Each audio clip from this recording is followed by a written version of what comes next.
You know how much time them have conference to tell you, say, Jesus Christ is God. You know how much time them have conference. White people, no, black people never have them conference. You know how much time them have conference to make you believe that Jesus Christ is God.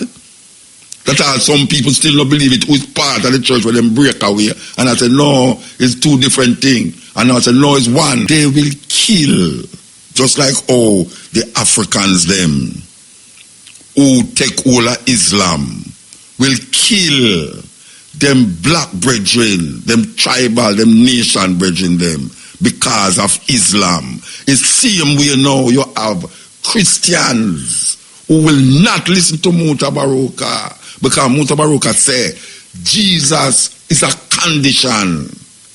condition them use to enslave way.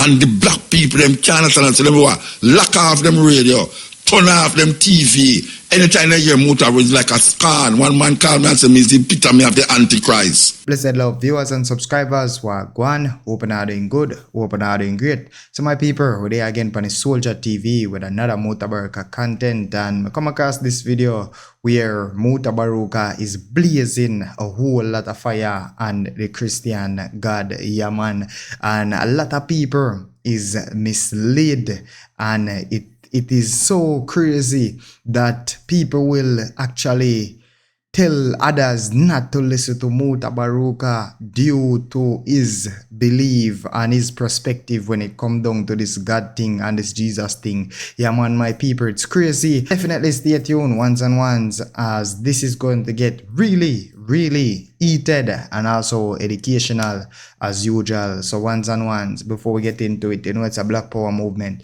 Drop a like and subscribe, share to a friend or a family so they can be a part of the move. Now let's take a walk, check out what Mutabaruka have to say. Share with us down in the comment section. Let's go. Tell the people them, I tell the people them, you know, don't take this thing lightly, you know. All what your pastor not tell you, him no know, him no God, him no nature, him no control nature. All them argument that the word Joshua commands son to still stand still is foolishness. No man can shut up your talk about son stand still. It's joke business. No go so. So when you hear man I tell you where hurricane there, and when you hear the man, the people them say hurricane there so, and it a come there so, it's better you prepare and it don't come. That you can't say rotted. You know, so the tin mackerel them and buy up that day, I can't use them another time. Done to make it come, and you never have no tin mackerel. That when hunger lick you, when shop locked down and light gone and water you can't get no. You need to prepare some jug of water in your yard, even though it might not enough, but at least. You know, the last time I say them lack of water for about a week or two, you know. And my mother used in our home, a pure old people up at the home and no water there, you know. Me have to get water in every jug where me can't find to go up there. Because people that say, "Chop, this now come, I'm foolishness, where am I going?" Every time them tell you this and that. And it come, and you see certain people, especially poor people, especially people who go to church every Sunday, and them feel it the most. When an act of nature happen, whether it is flood, whether it is breeze, or whether it is earthquake, the people them who feel it most is poor people and people who say them is Christian, go to church every Sunday and them feel it. Think about it.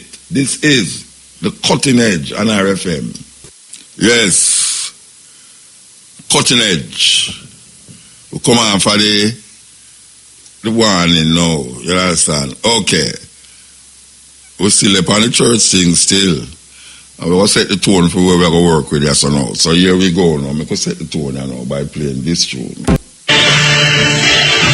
The courts of law give us the chance to judge innocence and guilt. But is guilt reduced or removed by the passage of time? That's the question raised by our next document.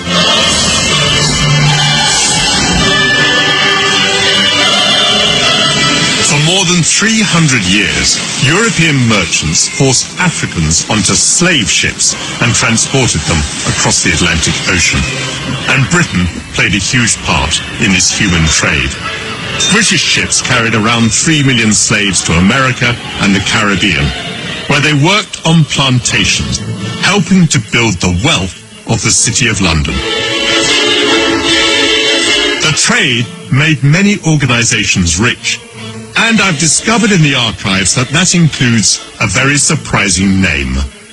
God Almighty has set before me the abolition of the slave trade. So wrote the great reformer William Wilberforce. And yet, during the 18th century, there were slaves in the Caribbean who bore branded on their chests the word society. This 1817 register of slaves in Barbados reveals that society means the honourable and reverent society for the propagation of the gospel in foreign parts, the missionary arm of the Church of England. And here is that society listed as owning some 400 slaves.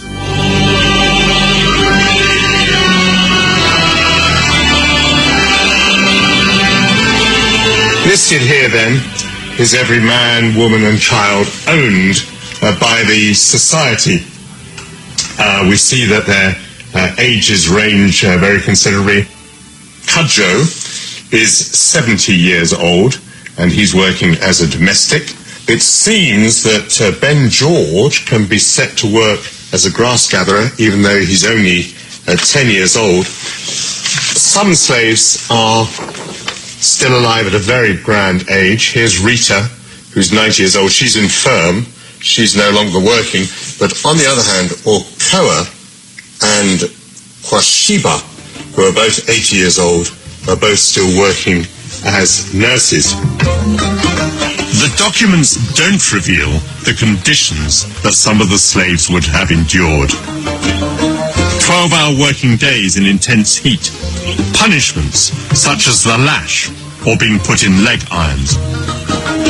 For the slave owners, like the church, it was the profit of the plantation that mattered.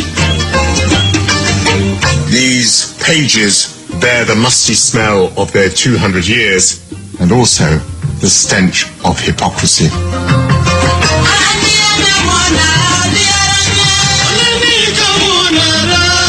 Today we can still see the wealth in our capital constructed on the foundations of slavery. The Corporation of London had its seat in the magnificent Guildhall. Sir William Beckford made a fortune from slave plantations in Jamaica and was twice Lord Mayor. William Beckford, the Lord Mayor, might have been focused on profit, but the church added a moral purpose to slavery. They recognise that slavery is problematic, but they also recognise that these slaves, that Africans, come from this dark continent, and therefore they need to be civilised. And slavery, while not perfect, provides an opportunity for bringing Africans into the body of humanity. Does the Church of England succeed with this mission of civilising the slaves? It's a complete failure. They failed to convert the numbers that they had hoped to, partly because Christianity provides a point of resistance for slaves. How do you resist this terror? Well, you refuse to take on their religion. They brand slaves with hot irons as a sign of ownership, and they flog them to death, and they also sell them off when they can't work anymore. So they don't treat them any better than slaves on any other plantation? That's what the historical documents suggest, that the Church of England plantation is no different to any other plantation. Glory, glory, hallelujah, when I lay my glory down. The international slave trade was abolished in 1807. But it wasn't until 1833 that Parliament outlawed slavery as an institution. Compensation was paid, not to the slaves, but to their owners. Documents show that for freeing its slaves, the church received nearly £9,000, a fortune at that time. We have in Britain today a history of churches, of church buildings that are built on the blood and sweat and brutalization of Africans. Old pirates, just a rabbi, sold life to the merchant ships. In 2006, the then Archbishop of Canterbury apologised for the Church of England's role. But neither it nor the state has met calls to pay reparations. Its historic actions clearly weigh on the conscience of the Church of England.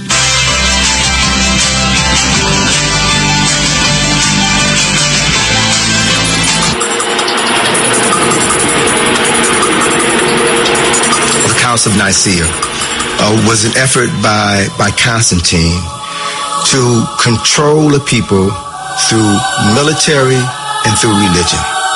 Whoever can control your concept of God has a weapon more powerful than any physical weapon, than any sword, any gun, any atomic weapon. Whoever controls how you relate to the unseen presence of God will not only control you, but can control your children and your children's children. So it was at the Council of Nicaea that the Constantine, this emperor, needed to find a way to consolidate his power, because the people that he conquered in various parts of the world had different religions, different ideologies. And it was at Nicaea where he brought together these theologians, these scholars, if you will, to hammer out one uniform theology that everyone would follow. And if Constantine could convince people to take Jesus as God on earth and change that he was a human being, then they could take over the control of the Catholic Church and make one. So they invited. And one of the priests was an African known as Arius. Bishop Arius. There's a book called Blacks Who Died for Jesus by Mark Hyman. Gives the story of Arius.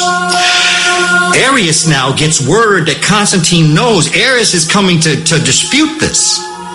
Because he's saying, how are you going to tell people this? Nobody's going to believe that story. That Immaculate Conception? Come on, we know that's written on the walls of Egypt. That's a mythology. That's an analogy. You're not supposed to believe that story. That's a nice story to live by, that each and every one of us has Jesus within us and every birth is an Immaculate Conception.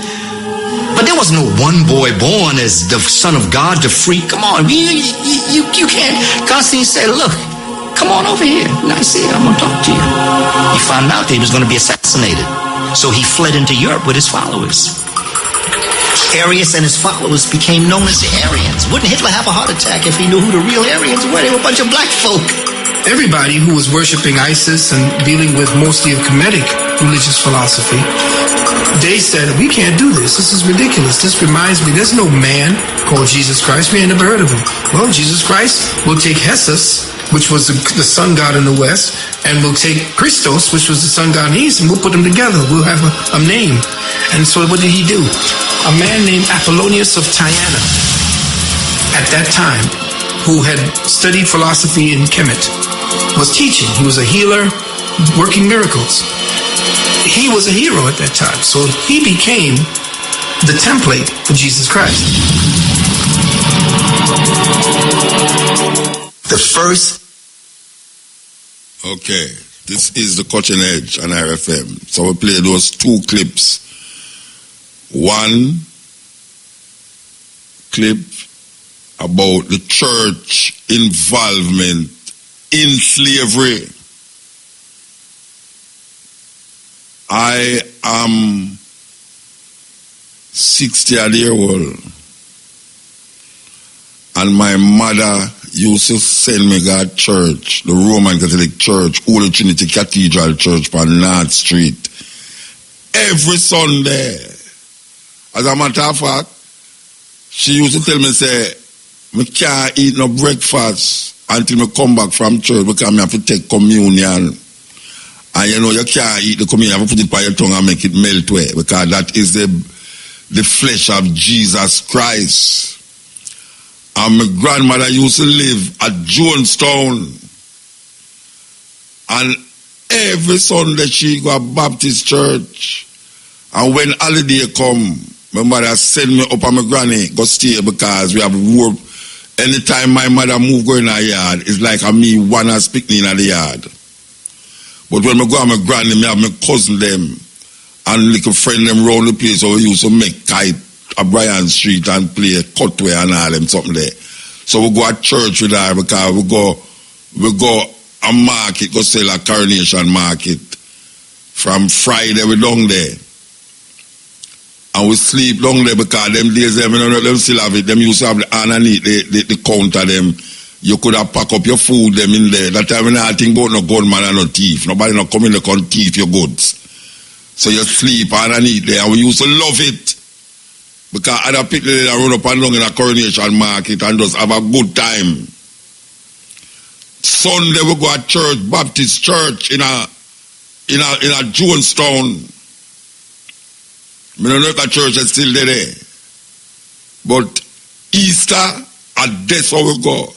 Christmas, that's how we go. Why me I say that?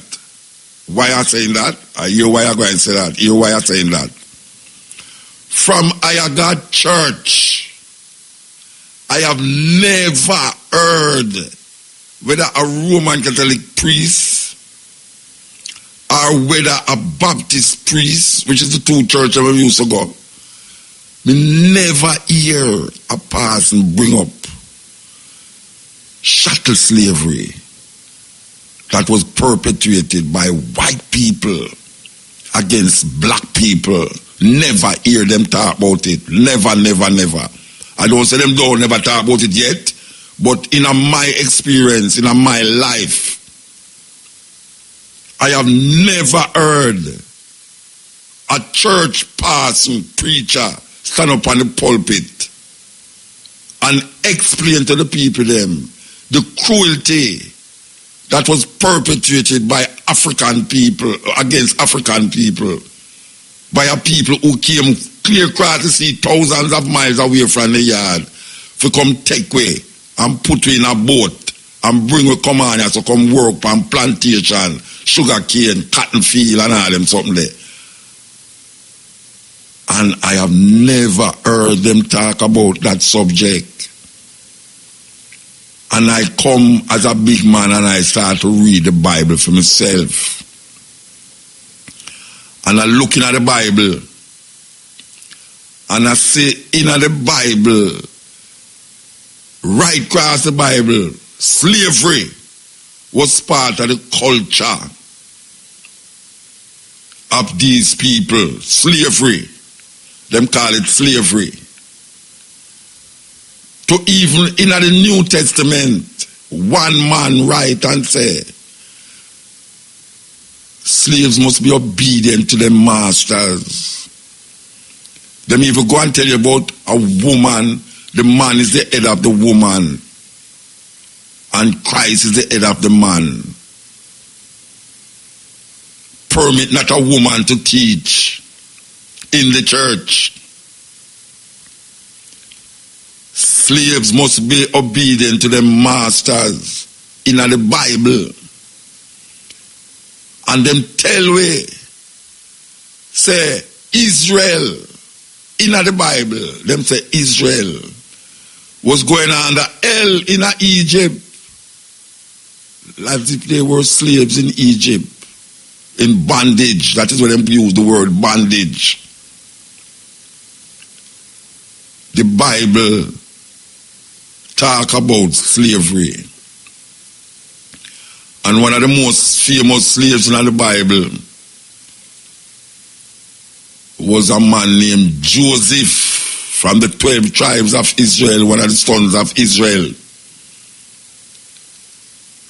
Take time with me, I come into what I'm talking about.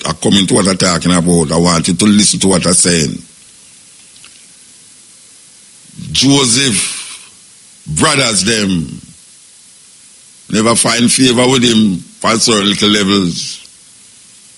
And the story, everybody know the story about Joseph coat of many colors. That's something imprinted in our mind indelibly in our consciousness.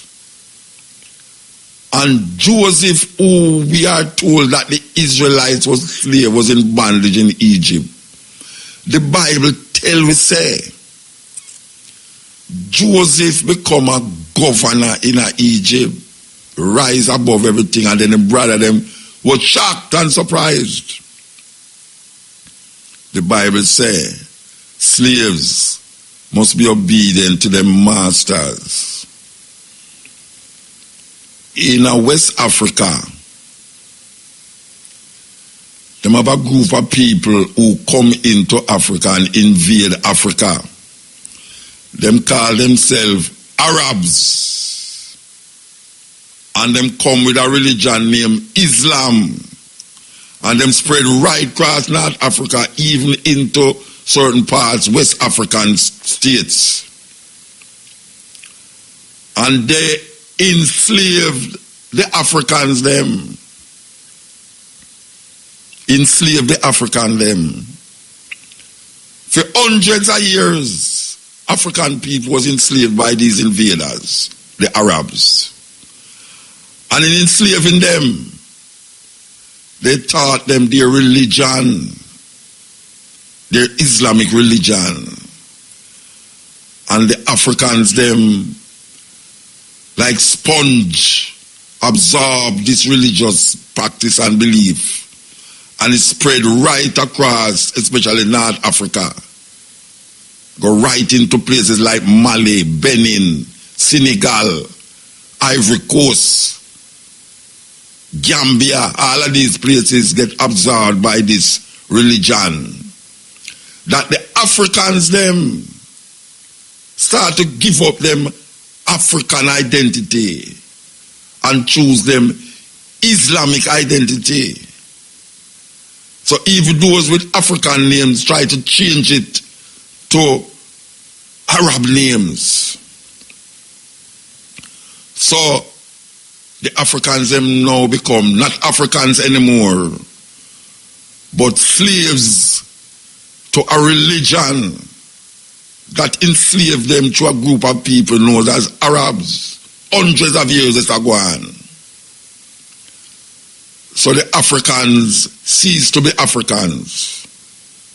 They are now Muslims, spreading the religion of the Arabs right across Africa, North Africa especially, even into West Africa, where the indigenous African culture was part of the spirituality of these people, the Yoruba, the Akan, the Ashanti kingdoms and all these things was devastated. Not physically, a lot of it, but spiritually. Them take their Islamic religion and control the Africans them. But slavery existed. Slavery existed. Slavery existed. As a matter of fact, the word slavery, slaves, come from a European tribe, the Slavs. If you don't believe me, go look it up. There was no word in Africa for slave. No word. There was no word in Africa. Slavery is a construct of European word sound. Slaves come from Slavs. The Slavs in Europe. So what we have is that when the people then become servants, them call them slave. There was no slaves in Africa. No word that defines slaves. But you have people who were under servitude. Servitude, where you serve a certain time by doing certain work, and then them let you go. Or if you can elevate yourself, like Joseph in the Bible, you might also become a chief or a king. There was no concept of chattel slavery in Africa. None. And make we use the word slaves to make it more palatable, when I say palatable, to make people understand clearly what we are talking about when we say slave now. So we're going to say the slavery that existed in Africa was not chattel slavery. The Africans them had no concept of the slavery that we eventually started to know when white people go to Africa. What white people did to Africans, bringing them here and turning them into slaves. That concept of slavery never exists in our West Africa. Never. That even when tribes fight against tribes and war broke out for land and man kill man and man capture people, there was a law that governed, just like how you have prisoners of war in war, you know, you have things that govern the prisoner of war, that if it was an enemy, you don't treat the enemy a certain way. Africans fight war like any other group of people. And Africans capture people. Them when them call them enemies like any other people, just like anywhere in the world. France and Europe, France and England used to fight. Enough.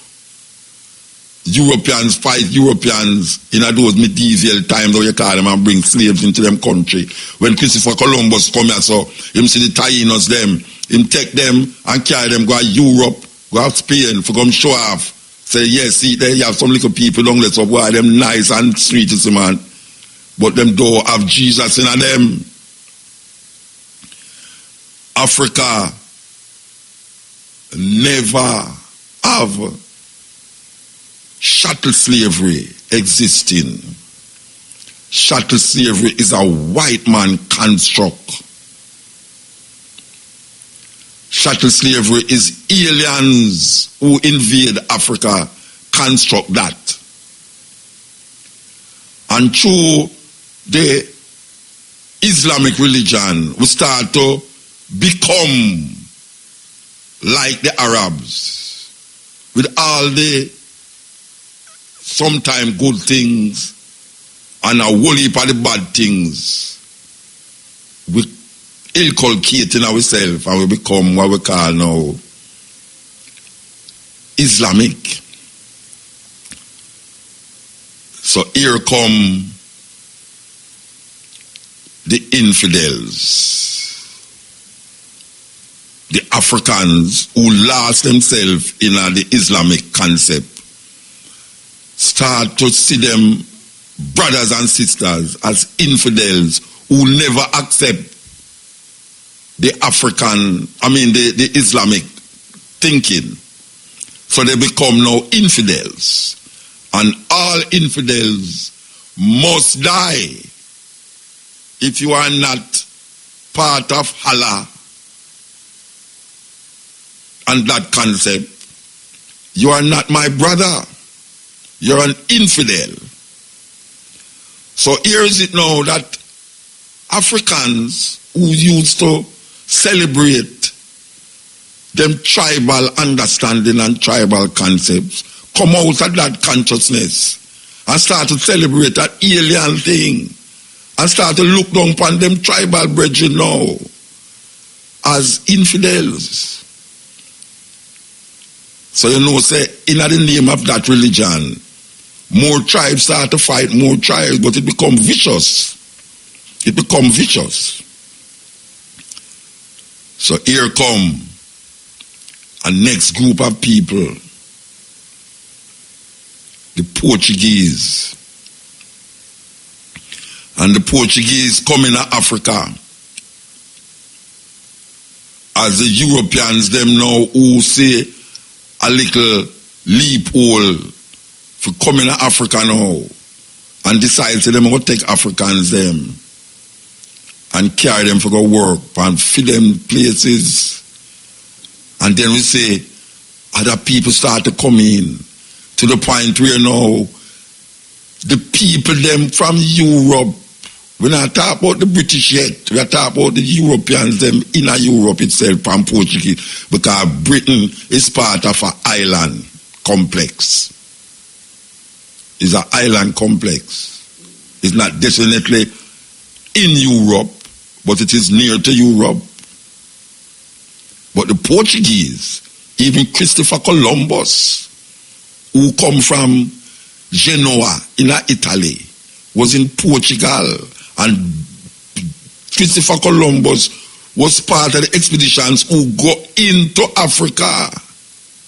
Before him come in at this part of the world, he must have sailed upon the Portuguese ship them and go into Africa.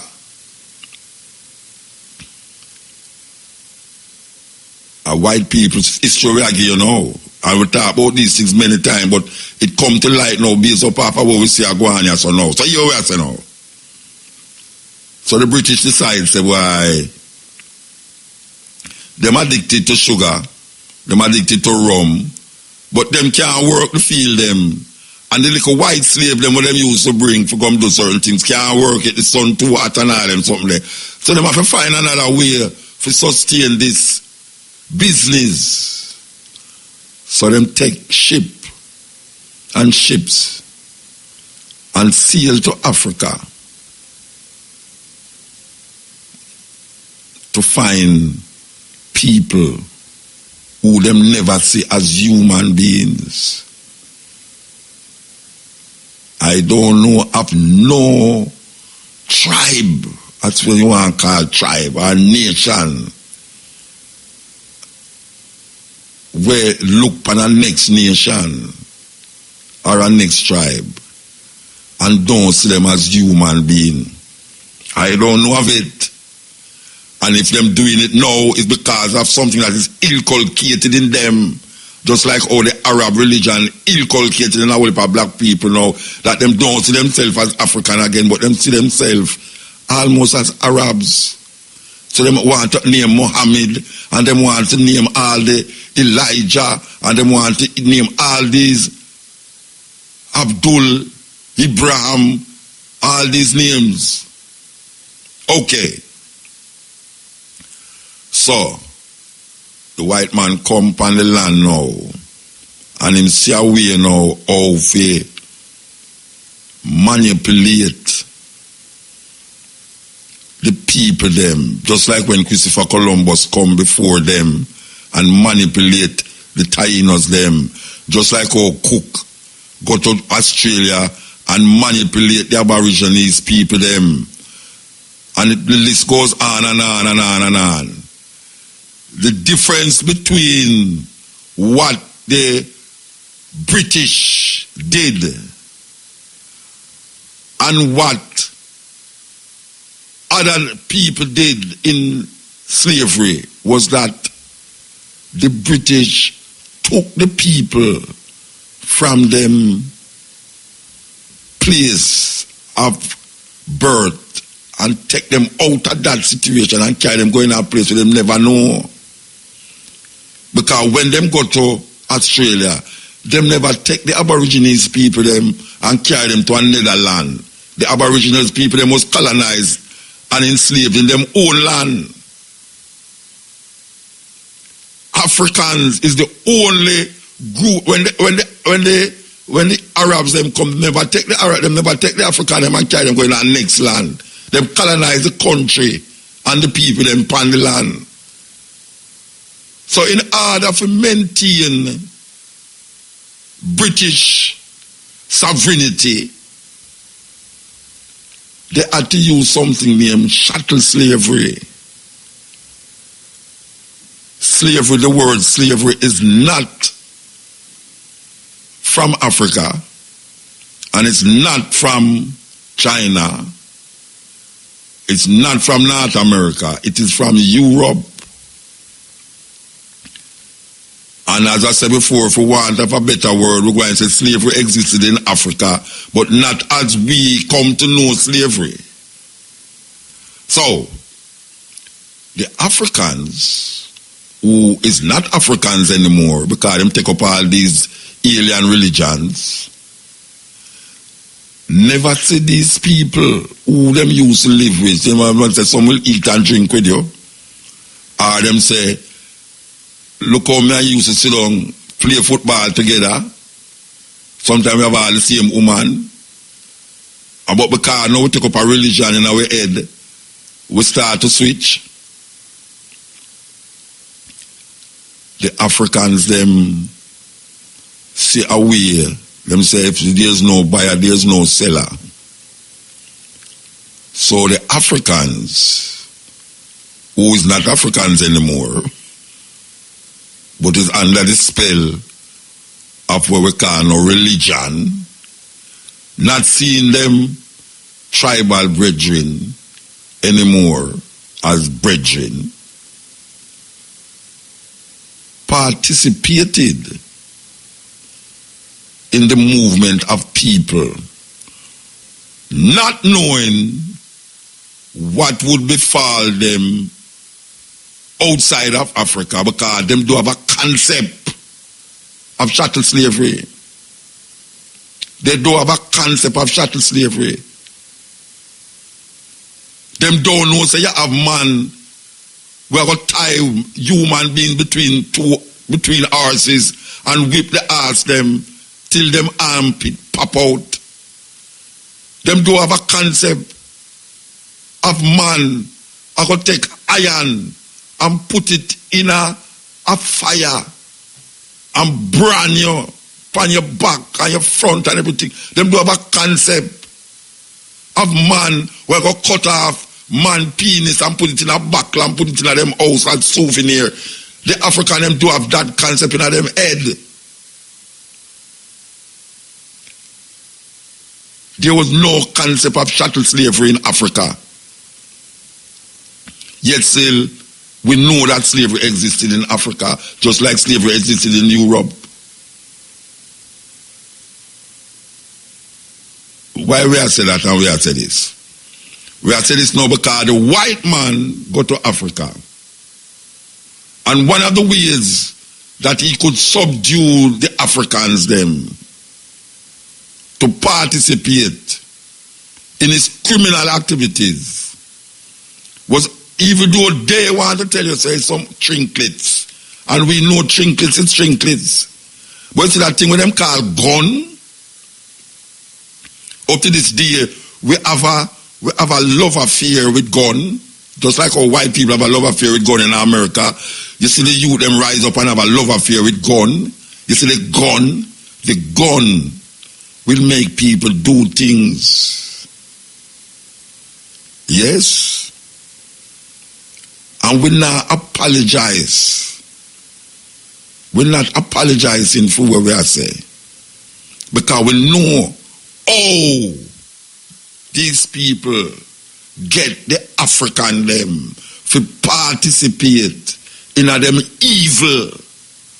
Just like oh, them get the politician them today to oppress the people them and don't feel like says oppress them or oppress them. And when we, the runaway slaves, say, watch out, only oppress the people them, you know. Them say, what them a talk about? Which oppression? I know oppress the people them because them get inculcated in our mindset, in our system, in our British system that cause them to react to certain things and make them feel like say them not responsible for it. But them can push no one say, see there, we not talk about African redemption, we not talk about reparation, but African did not sell African. What is the condition that we talk about when we say African that sell Africans? What we talking about? Make us sit down and discuss it. Make us sit down and talk about it. Why is it that the PNP and the GLP is free to do what they want to do in terms of uplifting the people them? Yet still them have the Queen as them head of state.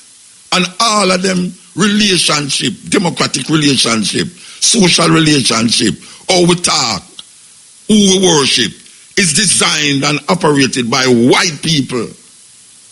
It's white people decide how we talk, how we walk, what we eat, what we wear, how we have sex, and all of these things. Yet still, we now go say it's slavery.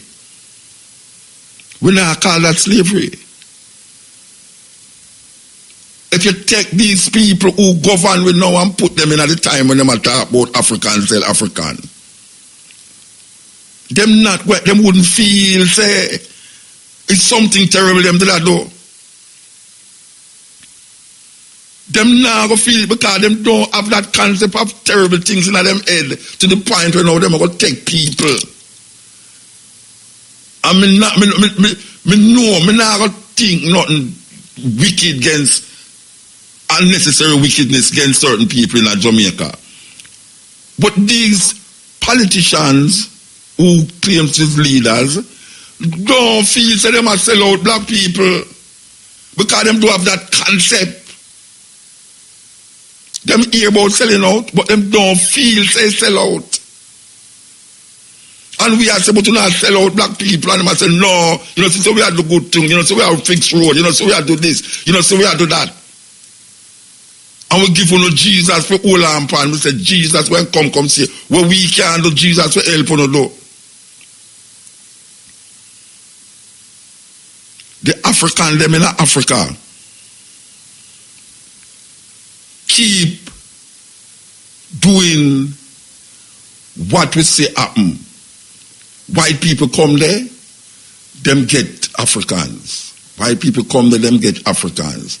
And carry them come across us and do something to the African people where African people never have that concept in their mind. There was no concept of chattel slavery in the African mind. And guess what? You see, when a whole heap of them realize we are going after generations and generations, you see, after them realize we are going, you think a whole heap of them not climb on them ship and come over here for free Africans. Them not record you, them not tell you that. Them not record that. So you have Africans who come here not as slaves but to free the slaves. A whole heap of we come here not as African slaves, become slaves, but to free the slaves them. Just like Harriet Tubman in America would say, start the underground rail to move Africans from the south and go to the north because them think them was more free up in the north.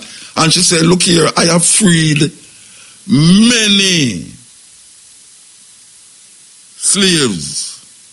But I could have freed more if only they knew they were slaves. You know how much black people righteous and how things that slavery done because no chattel slavery now go on. Because to them, chattel slavery, when people talk about slavery, they talk about slavery as it is practiced by chattel.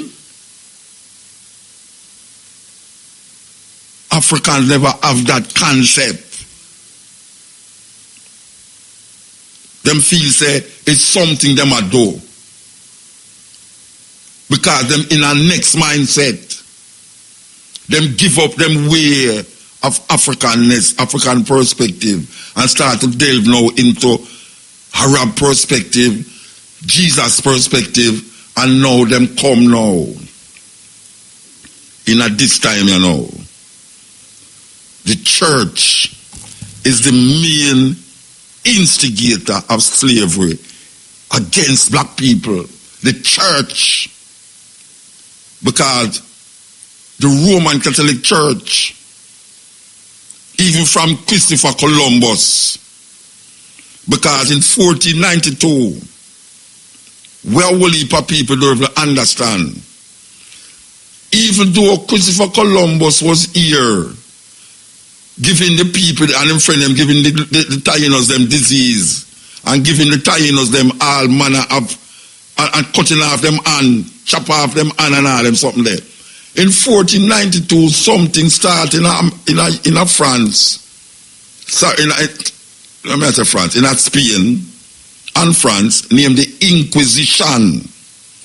1492, the birth of the Inquisition.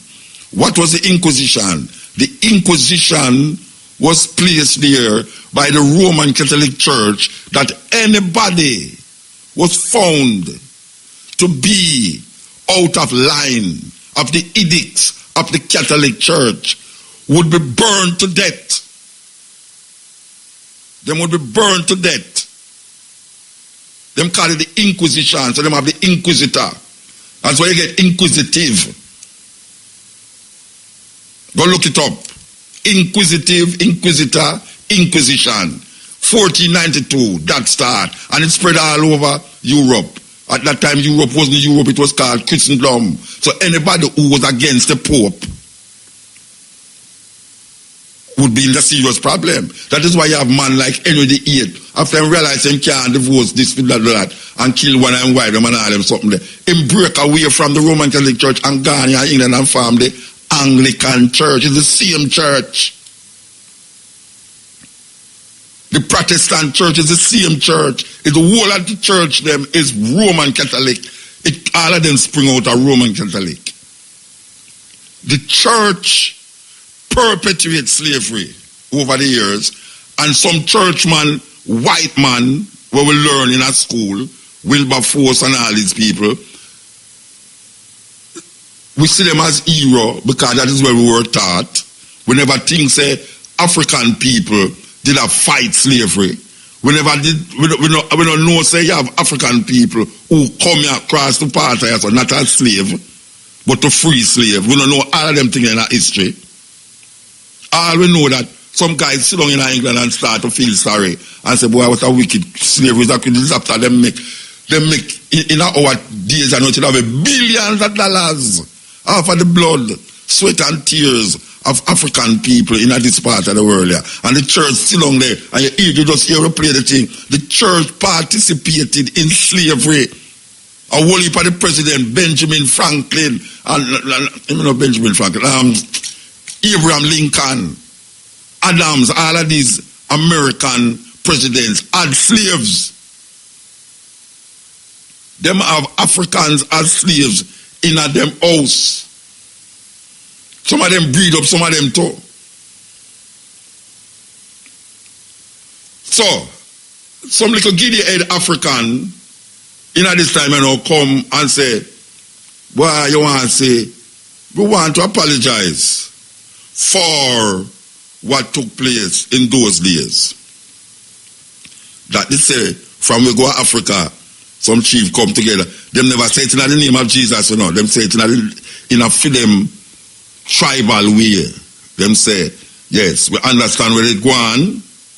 You understand? And based upon the times we live in, all right. So them apologize, and we say, all right, now, so we can move on now to the next thing. The next thing now is to find out now the wicked apartheid. How we're going to get these people who make this thing happen. Give some reparation and admit them wrong. Because the first person I hear admit to the wrong of slavery is a black person. And all the things where I just outlined a while ago, them know say, where people are telling you about black people sell out black people and them thing there. You want to believe that? All right, you believe that. So when we say, these black people that we are governed with, I sell we out. Most of the people them say, what them say? What muta say? You know, things that go up and you know, say this, all them hear Cabo talk on radio at Sunday morning time. Them say, slavery no exist again. You know, tell backward talk and fool talk, them and all them something there. Oh, slavery no exist again. But the people them a bawl and a cry out. And these people supposed to have more knowledge and understanding of history. Because when you have a precedent set, you can use the precedents to move forward. And people without a knowledge of them history like a tree without root. There was no precedent set. Because what if them black people, they never see no white people yet, and they force them as say white people. We have white people run up and down all over way. All over way. Anywhere you go in Jamaica, you see white people. You go in Barbados, Trinidad, everywhere, white people there. So we don't feel like say we living at the same time where them are going in slavery. Because slavery come in a different form. Just like how the Africans them didn't know about slavery, but it wasn't the form where white people take it to the next level. White people take slavery to a next level. But we never did understand about that long that's all. We don't have no concept of that. Just like how we have white people run up and down round here, so now we don't have no concepts. I wonder where them up to. I just some little conspiracy theories could have run on the place and say, we can't trust them people there, and I see them learn with music, them learn with dance, I see them take it when I carry it go there. First time all the parties used to go to Japan, now them can't go to Japan again because you have a bounty killer Japan with a Japanese, you have Japanese sound system where bigger than make Matan look like joke. You know them it's like we can't see. Look how the Chinese them are coming now. When you know say the Chinese them are developed Jamaica, we are talking about the Chinese them want to colonize with her. It's the same way the Africans them do that thing. Because them couldn't see it. Them don't have the concept there. Yet they have certain ones in amongst them where they realize about wait. And that are going over there so because news start to spread. Even though the distance far, news start to spread. So look where going over there. So some of the Africans them free themselves and say, watch out, we are go over there to go free the African them. We are coming to Jamaica, come free them. Bookman did come from Africa. Bookman was an African. We go to Haiti, go start a revolution where uprising where is unprecedented in the black world. Nani come from Africa. Where do you think Nani come here for? Nani come here for free somehow, no? Somehow no slave, we are going like someone not slave. Straight from Africa them come. And like we were great-great-grandmother, great-great-grandfather, they come from Africa. And people want to say, you're not born in Africa, so you're not African. It's so African thing now.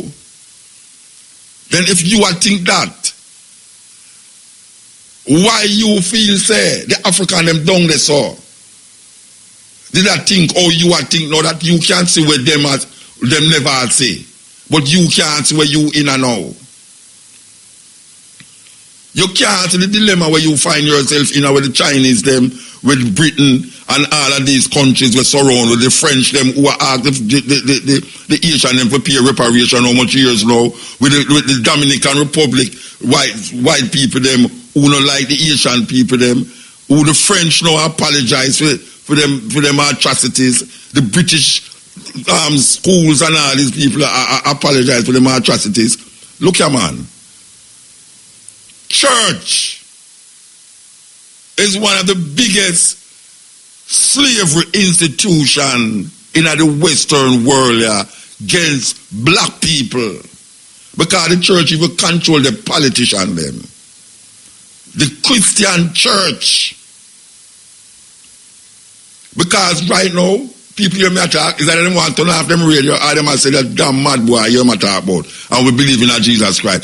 That is where in slavery.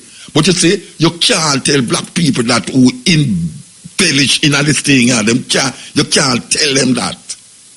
Because that is where inculcating at them. If you tell them about voodoo and obia, if you tell them about Yoruba tradition, Akan, Asante and them things there, if you tell them about Brother Nancy and all them things, them now go accept it because white people put that in them brains for how much years now, and it become them reality.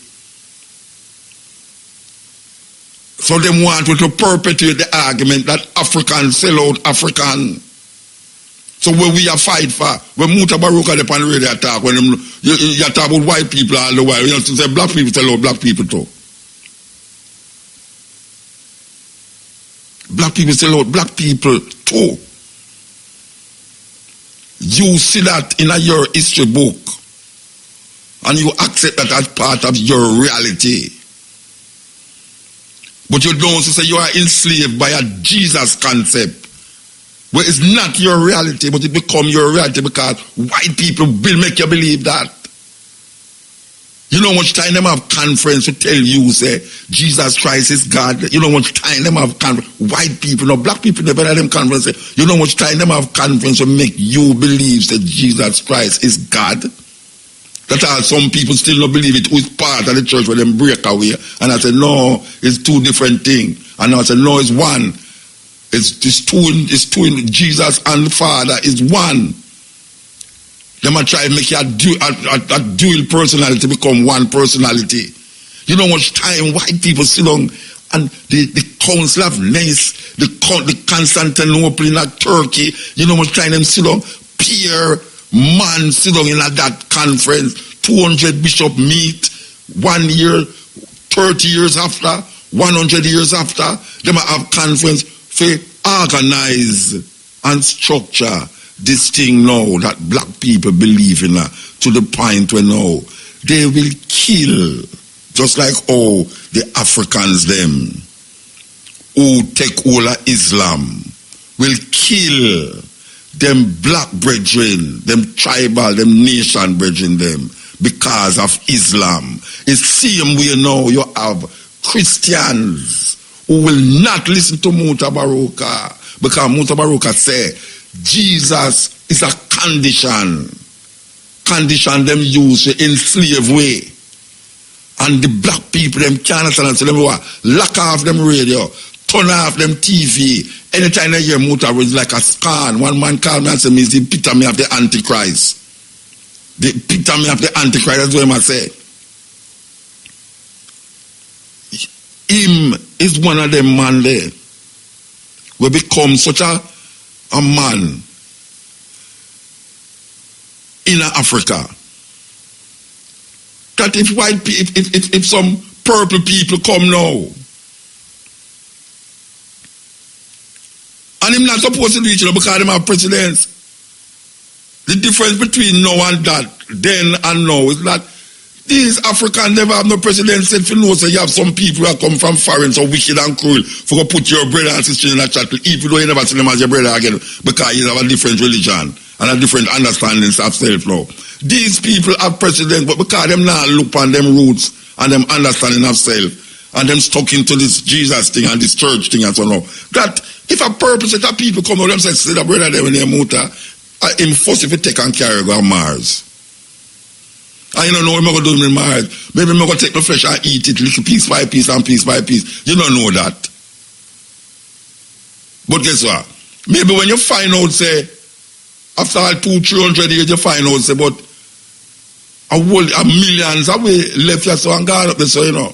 It's when them go out without that, you somebody come back and tell you, say, so like somebody slave them used to work on the ship to clean out the ship and clean the blood and the piss and all them things off of the ship. Them come back and tell the African, them say, you know, something are going up in a Mars, so. The purple people, them might take your people, them for about 100 years now and do all that, you know. You see them one, I go revolt. Like how we are revolt, so now. You see them when I go revolt, but guess what? You now learn from history. You're not learning from history. So you have some church people come with some African who get embedded in a for them thinking. Because if me and my woman have argument, nobody now gonna know that in the house, you know. And me and her will trash out that in the house. And me and her will trash out that in the house. If me and my woman have argument, me and her trash out that in the house. Me now go in front of uneducated, unconscious people and tell them, say, boy, you see my wife, this is my wife, that she will come in and say, you see my husband, this is my husband, that. No, that are some little, you never know, uneducated, you know, people will love tell you, but, you know, you have some, if you notice the people, them will bring them, what them call it, wash them things in a public. It's mostly some uneducated people who don't realize, them a break up a situation and make the situation worse when them do these things more than sit down. That's why people are chop up people. People are chop up people. You think, say, the man, most of the man them who used to kill woman and most of the woman them who kill man. You really think, say, if you tell them 10 years ago, say them going to do that, them going to tell you, no, do what? After me no madman. 10 years after them do it. But guess what? You see the man who reach a stage and now we want to kill him, man. Him not learn from history. In other words, him not learn from a situation where him read about the paper was a man and a woman are war because of some money business or some people business, and him chop up the one. Him not say, right, me not fall for that, you know. Me not fall for that, you know. Because him have a something for turn back to now for teach him a lesson. But him not listen to the lesson. You know, see it? So, the Africans, in a them time, they never have nothing to turn back to. They have to wait for all 100 years or so to find out where really are going over this. So. We come here so now, and we have history to teach we. And we are going to take now what white people want to do by taking our linen for sure black people. Say, watch you now. You see all them brother they attack, them can't take it now. We come from Africa. We are going to tell you, say, we apologize for slavery. In front of the whole world, we apologize. Guess what? You see when them go to church, them only apologize to the man who in the convention box. One man and them sit down in the convention box. Forgive me, Father, for I have sinned. It's now 20 years, 10 days since I have been to confession. And I say, what you did today?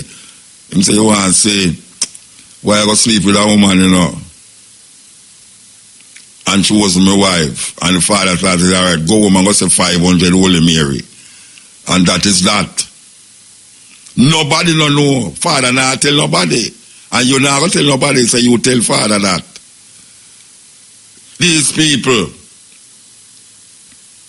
some of them come from Africa. How come me never hear them talk about slavery on them pulpit yet?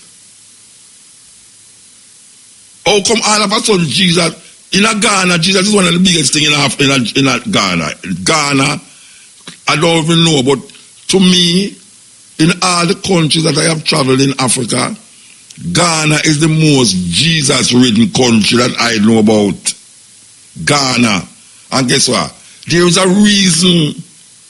There's a reason why Ghana, because most away come through Ghana or come from Ghana. When you go to Ghana, if you don't look good, you don't even know say that in Jamaica. You don't know say that in Jamaica. Because they talk the same language. You open and you look, you wonder, wait, I don't see the brother there watch you. I don't see the brother there one show the other day in Jamaica. It's not him. So they have to bring some people from Ghana to come tell you, say, boy, right now, they might apologize to say, well, they might apologize to say, but that they don't do already. You think me want my wife come apologize to people? She come apologize to me. And me apologize to she. And we don't let so. And we don't want a neighbor know what we that cuss about in our endless so. Unless we go shout at one another. And that happen too. But we now go shout deliberately to make other people know. We don't settle that in ourselves already. That is why we move on to this level now. We want reparation from all of the country them were in slavery and earn half away. And up to this day, still earn half away. And make them millions and billions half away now. And keep mind into subjugation to them Jesus. Because that is the part where it's very difficult.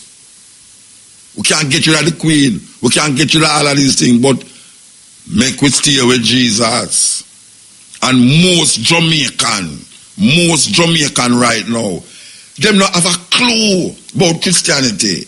But them say them believe in a Jesus. Them believe in the God of Christianity. And some of them will even tell you I'm a Christian. And me until they say, man kill man, shoot man, and I run from police. And the police not catch him. And when they reach him, bridge them, they say, boy, God make me escape from the boy, them, you know. You see, after my boy, I turn the boy in a ghost round the so. Meaning, say, for those of you who don't know the slang, means say kill the boy around the so.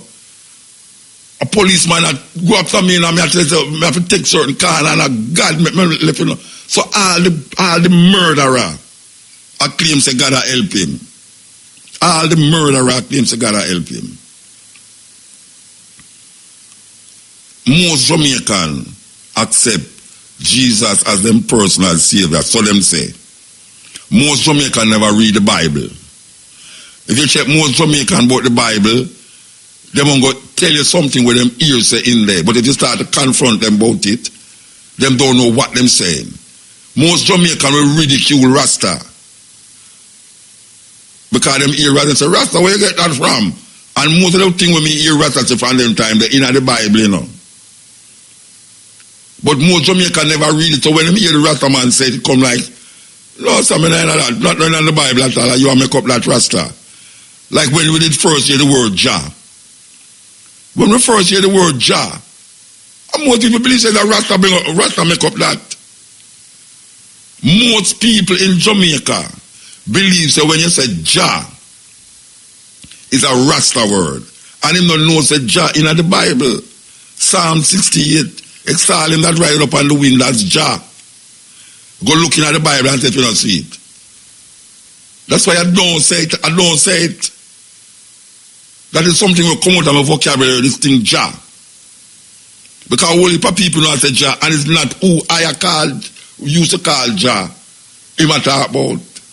So instead I go around the corner and I don't say Haile Selassie. Now if you want to accept, I can't tell if you accept Haile Selassie. I tell you what I say. I not say Jah. Because when a whole heap of people say Jah, it's not who I think pan, him I think pan. Just like if some man say God, him not talk about the God of the Christianity. Because you have Allah God, you know, you have Jehovah God and all these gods, you know, see. So I mean I say, we need to understand something. And those are people who are listening to, you know, who are listening go now, we will come off on the subject. We want the people them to understand this.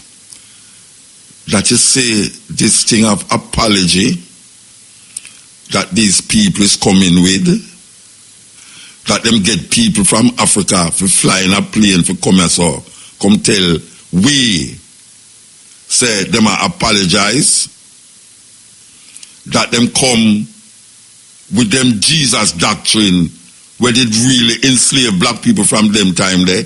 In the name of Jesus, them apologize. Well, I tell them say that they don't do already. And I did accept that apology. Just like I accept when Andrew Oley say I apologize to the rest of them and I think I accept it, you know, and I say no, alright, now that you accept, now that you apologize, what now? Because here I know the African them they don't apologize already, you know, and they make certain things taking place and it's going to take place and we understand that. And I don't need to talk about this apology where African do. And I don't need to talk about say boy right now Africans enslave Africans, because that is what they want you to do, because they want you to eliminate the pressure of this reparation thing where everybody has thought bust out on as reparation. It's like them want to turn it back. It's like them want to turn it back now. See that? Muta, I hear you not talk about reparation. You know, some African come tell you and say, African did I sell out black people too.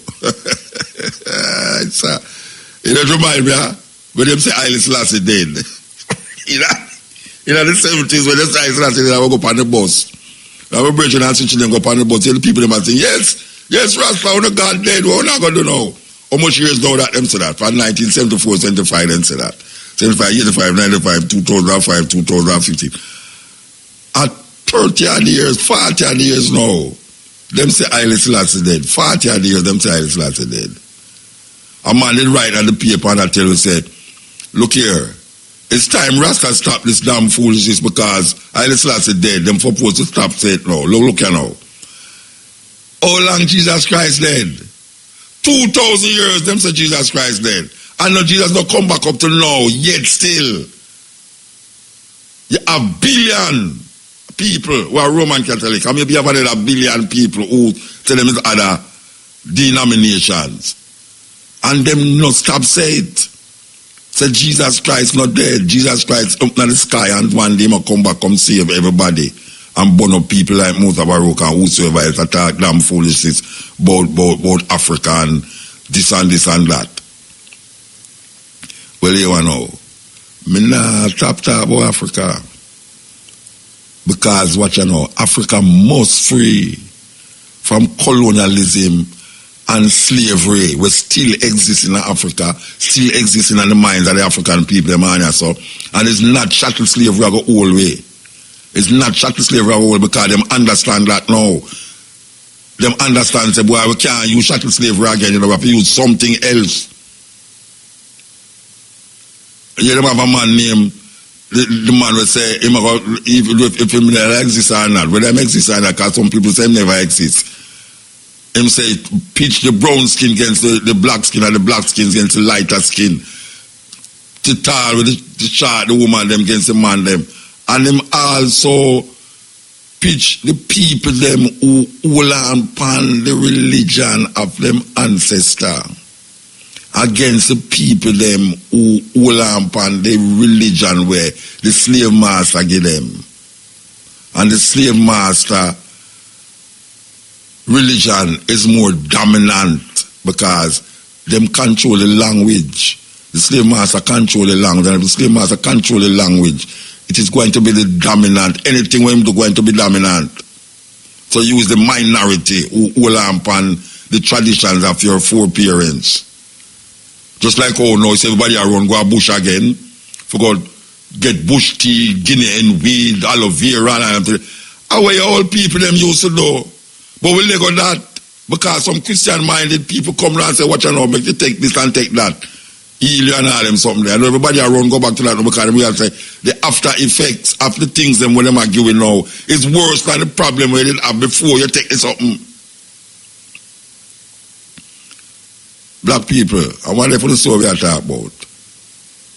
Would I really like to understand what we are talking about and open your mind, get critical about your thinking and your thoughts. And realize there's no need right now to listen, even entertain African. I'm not talking about continental African, whether I'm his chief, president or prime ministers. There's no need to entertain these people. When them come tell you, say, them apologize for slavery and them do have a history. Them do have a history even of them ancestors who them claim that sell way in a slavery. Them do have a history for no say. The slavery where we are talking about and where we are fight against. It's not the slavery where the African them did know in a for them reality. Because a different reality we are living at. And if we start to use slavery as the post, if we start to deal with things now, we have to start talking about now. With the slavery that exists right now in the minds of people who believe that when them dead, there's a man in the sky who come down and save them from this white man oppression. Sizzler say white man, God can't save you from white man oppression. Because most of the people them who believe in a Jesus is a white image coming at them. And anytime your God look like a slave master who enslave you, you're in a serious problem because you're going to start to look on the color of that man and feel that that color is the epitome of what you're supposed to be. And you is black and ugly. You're picky head, black pepper green. You're not good because you're black like the darkness. But darkness is the absence of light. It don't mean the light down there, but because it overpower the light. And so you get darkness, you know. Darkness overpower light. And we don't understand that. So you know, we'll come up with the subject. We'll come up with the subject. We say with peace, and we understand what we are saying. And we go way up in at the time, and this is the Cutting Edge and RFM. Yeah, this is the Cutting Edge and RFM. You know, we go up on this thing, you know, black people, how much time you hear black people say, why, you know, see white people are kill white people, you know, see China people are appear black people are kill black people. You know, so the people them who say that really live in a little bubble. For instance, even in Jamaica now, the reason why we see black people kill black people in Jamaica so much is because the majority of people in Jamaica is black people. So obviously, the majority of people them is suffering people who don't have no education and all these things. Well, not the majority, but a lot of them who need some anger management and thing. So when killing go on, when murder rate go on, it's black people must be killing black people. You're not going to see white people killing white people in Jamaica. You have to go to America to see that. Because in America, it's mostly white people kill white people.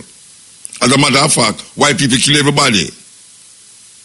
Black people, brown people, and themselves. We must stop it. Because that is the narrative where they want pushing our head now. Say, why black people don't know if you unite. Look how white people this and white people that. Look here. The greatest war, the biggest war that ever been fought on the planet was World War I and World War II. And it was white people killing white people. I'm going to say that again. The most devastating war that has been fought on this planet Earth was World War I and World War II. And it was white people killing white people. White people has always been killing white people. Black people has always been killing black people. Indian and Chinese has always been killing Indian and Chinese people. We must not fall in this trap because we live in a little conclave, in a little corner of the earth where the majority of people in this part of it is like we keep pushing it out there by saying black people don't know if you unite, so white people, we're part of white people unite. Which part of white people unite? Every race of people have a problem, but why black people must carry down for themselves so much? All man sing song. Hear some reggae that sing song say, white people now fight, Indian now fight, and black people are fight. Like really, white people not fighting. You see what going on in Yemen, there's all these bombs that you see what them going to Iraq and do. White people going to Iraq with a stroke of a pen. And when them say the pen is mightier than the sword, it's true. The men them who create war in the world never go on the battlefield to kill people. Them sign something and make other people go do them dirty work for them. Look what Hitler did to 6 million Jews. Look what Leopold did, never setting foot in the Congo. 10 million.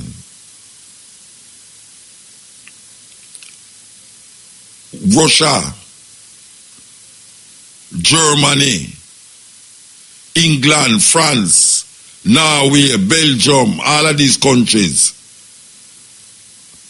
kill one another.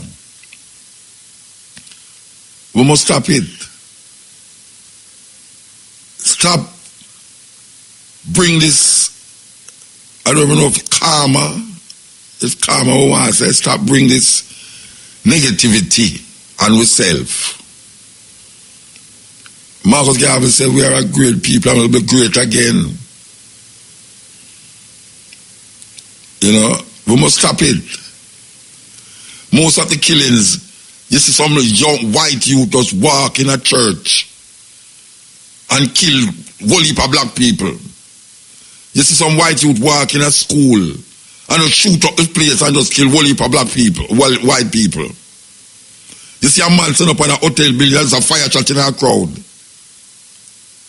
Killing whole heap of white people. And whosoever else is in the way. But we look on ourselves like where them want to look on ourselves like. Uncivilized and coot. And then we start to live out for them reality, them illusion. We start to live out for them thinking of how we them think. Said that's why when you look on certain things we are going on in society where them want where them want we to accept and I will probably accept it. We have to say, but wait, how the hell we not to say is enslavement? In the cultural expression, in the food where we are eat, in the clothes where we wear. In our mindset, as it relates to sex. In the education, in the religion, all of them things that is manipulated and controlled by one set of people. And then the people them who accept it is controlled to the point where the people them who give it to you to accept don't even have to be present around you. Because them have people will look like me and you will carry out for them job and for them work. And we can see it in the church and in the politics of the country. The politics of the country is designed. You know, you're the minister of security and justice that come out now against the police force. So the police force need to totally revamp and start over because it was designed from a perspective, and I have said, it was designed from a perspective of the background master must be protected by any means necessary against the so-called majority black people who exist in the plantation place them. So when them start the police force, it was designed to protect the man who did not cut the cane or the man who was the servant in the house. It was designed for him. It was designed to protect the master from the man who had cut the cane, from the man who or the woman who did not work in the house. That is what it was designed for. And that never changed, that come down through generation to generation. And no white man is here. There's no white governor general here. There's no white prime minister here. And most of the business them is run not by white people visibly, but them do have to be visible in your country to decide the outcome of your political, ideological, spiritual being. Them do have to be present because them done set it already. Them done set it already. Oh, you know, so you must go to church every Sunday and every Saturday because them done set that. And you go to school on Monday and Tuesday, Wednesday, Thursday and Friday. And them set the time when you must go. And them know say when certain time you must get holiday. And you must celebrate Christmas, Boxing Day. You must celebrate Valentine's Day, St. Patrick's Day. You must celebrate Halloween. You must celebrate Columbus Day. You must celebrate. All of these days was designed by them. Them don't have to be present for you remember it. Humpty Dumpty sat on the wall, Humpty Dumpty had a great fall. Nobody teach it. You just understand it. You just learn it. You never get no homework for go study Jack and Jill went up the hill. You know about Jack and Jill from your picnic because it is inculcated in your subconscious for years in, years out. So them have to present to teach you that. Nobody's present now for teach you about where Jesus said this and Jesus said that and Jesus said that. That even if you never read it, you know say somebody before you did say it. And it stick up in you. It's like one of my daughter, them love porridge. She love porridge. God, I mean, I know she big, she love porridge because we used to get enough cornmeal porridge when she little. And banana porridge. We grate a banana and grate a corn and make meal. And yeah, up to this day she want cornmeal porridge, she want banana porridge, and them saying you can't get her out of that. I mean, they have to present for she make it because she make it now, she a big woman now, she can't make it herself. So anytime she want that, she just make that. And anytime she say it, she always remember say when we used to live a bush and that we used to get her and it was so. black people, African people, you come like some designer clothes. You are trendy. Them have we a trend. Yeah, man, them have we a trend. My lady talked this evening away, I said, but you know, it's a weird thing. Young people know about the computer to a key, and you try to figure out how them know how to manipulate the computer and the iPad and the iPhone. But guess what? If you full out a farm for your job, them can't full it out. If you understand a simple thing, if you read it, them can't read it. But them know the computer to the key. Them never go to school to learn the computer. Them never, anytime me want certain things done for my iPad or even that thing I want me to use as I know, me call me little brethren Brian and so say, Brian, all this thing and I work. And bam bam. Yet still if you take him for the next level, that simple little level thing, if you just reason it out rationally, it is like it's not there so, it's not there so at all. So when I say that, them do have a present for you maintain them supremacy. You don't have them do have a present. Why supremacy is not maintained by white people? White supremacy is maintained by black people or any other person who find themselves in a position subjugated to them colonial master or colonial history. So we don't have to have the king and the queen here of England to maintain the thinking and the thoughts of the Queen of England. We are enslaving ourselves. We need to apologize to ourselves. Why is myself behaving and reacting this way and come to me so uncomfortable? That your great grandmother still long and wait for Jesus to come. And indeed, she dead. And your great grandmother still long and wait for Jesus and she dead. And your great grandmother come still long and she dead. I know your granny come still long and she dead. And your mother still long and she so dead because she wait for Jesus and she knows that she got dead no matter what, whether she believe in Jesus or not. And something supposed to free you and liberate you.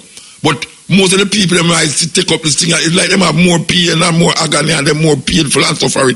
And them tell you, it is better for a camel to go to the eye of a nigger than to a rich man to enter heaven. And every day we get up and I try to get money. We go to work.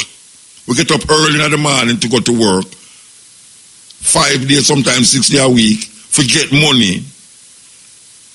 For help with from a situation where we did create in the first place. And then we realize that the money is not enough.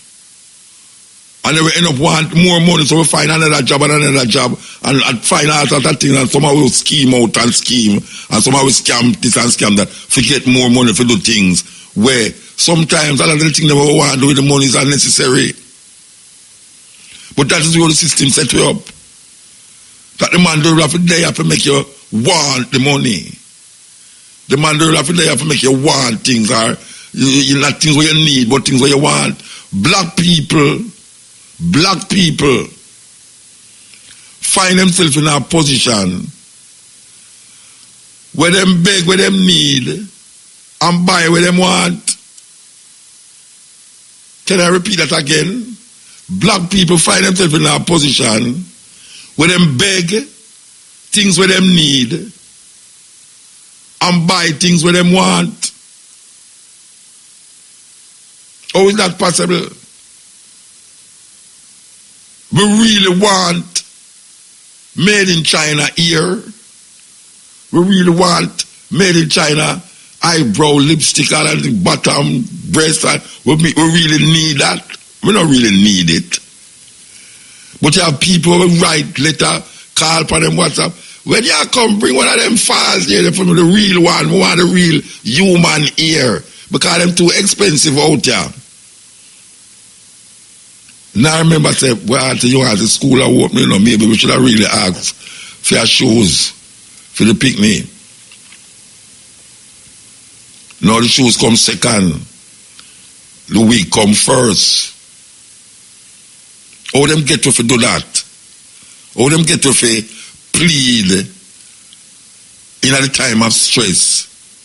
We think about an invisible person and believe so that after we're done, say, oh, this or that invisible person are going to come to a rescue and rescue you out of the filth that we find ourselves in.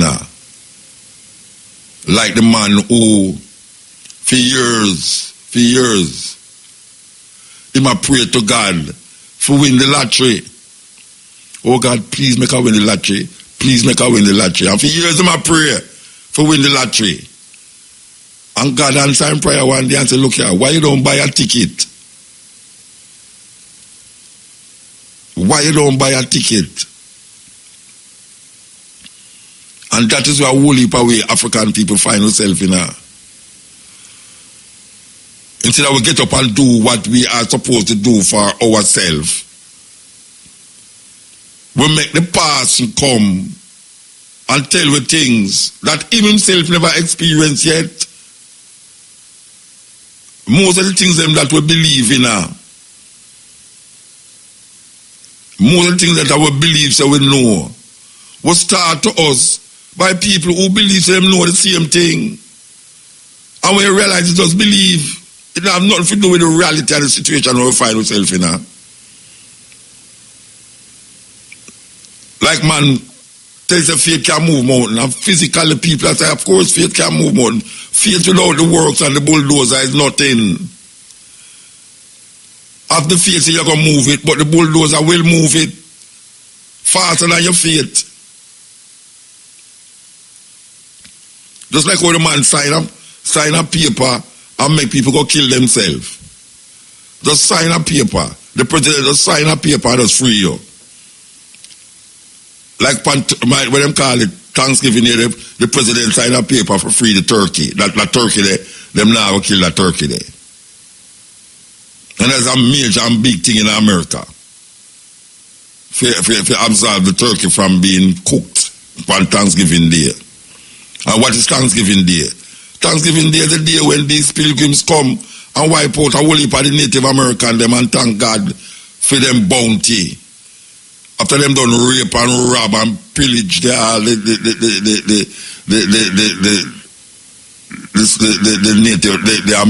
Native American them in America. Them thank God for it. And them have black people that celebrate that. Them have black people that celebrate Thanksgiving Day. Just like how the Buffalo Soldiers them fight for them freedom and fight against the Native American them on the side of the white man. And when the white man, when them win, them find themselves in the same madness when them did it before. Them join the army to get rid of the Native American them and get rid of the other people them where them are move the south versus the north, the Civil War. And them a fight. Believe so them would have get them freedom when them done fight. Only if they find themselves years after that them can't use the toilet where the white man going on. And them have to have separate toilet for them. These are the things that we don't recognize and see happen to we. Black people, if you have no confidence in yourself, you are twice defeated in the race of life. But with confidence you have won even before you have started. Words of Marcus Mosiah Garvey. Words that is indelible. Words that last and will last forever and ever. The confidence in ourselves that we search for is not the confidence when them put in a way if it say, do their bidding, even if we don't do it. That you long for them wig, you long for them clothes, you long for them food, even when them not even tell you to eat it or wear it. Because them just put that on a screen, a rectangular box in your house, where it become the center of everything in your house. And them just keep repeating it every 15 minutes when you watch a nice show. with them in a too. And because your brain is such, where it start to interpret and reflect on, you start to internalize the ad, and then now you want to live out the ad. Because them sit down in them room, with them long table and many men sit down in there. Them go school for go study, how to get you to buy a product that you don't want, that don't have no use to you, that them know not going to do nothing. How them get you to do that? To just print a label and make you trust the label and make you trust where in the buckle and make you trust where the tablet supposed to do. Not and you start to ignore all the effects of this thing after you take it. How them get you to do that? How them get you to take a tablet? And them tell you that the tablet good for menopause. But the side effects are nausea, vomiting. I bet you just go and find yourself. Just go and find yourself. Because after you do that, now you're going to have headache, nausea, vomiting, and possibly death. Look on the advertisement on the TV, and you hear me say it's true. Most of them end up as say, and probably death. With just a little eating in your body. All you have to do is fun and get cool. But them allow you to do it. And you don't see that as slavery. That is not slavery. How them get you to get up every morning at the same time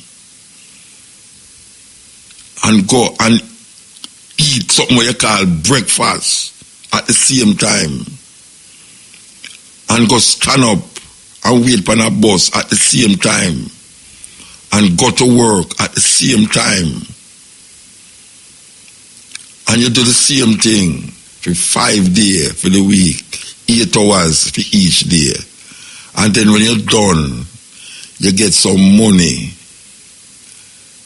and then you look on the money and say, what is me I work for? You're supposed to feel good. Most Jamaicans don't feel good when them get them pay. Them don't feel good. How them get you to do that? Our company are going to make billions of dollars in a 3 months. Billions of dollars. Profit. Billions of dollars profit in a 3 months. Yet them want to lay off workers in the organization. Because if they were supposed to make 5 billion and they make 4 billion, almost million, 4 billion 900 million, they never reach the target. And the reason why they never reach the target, them say because we have 100 workers too much. So we're going to lay off them workers there that we can reach the billion where they put up there. Wicked set of thing. That is the highest of capitalism, and we don't understand it. And them put it there. When Marco Polo go to China, him see them a powder, a blow up, listen, a blow up that, and him turn it in a gunpowder. So it no more, but it's just a powder for do domestic work or manual work easier. But him turn it now in a gunpowder. Marco Polo, an Italian guy. Just like Christopher Columbus, an Italian guy, who started devastation and the slavery in the West, yeah. Christopher Columbus take the Taínos them. And because him need gold and him can't find none, he would have cut off them hand. And if I tell you some things of Christopher Columbus, you say, oh, me never get that school.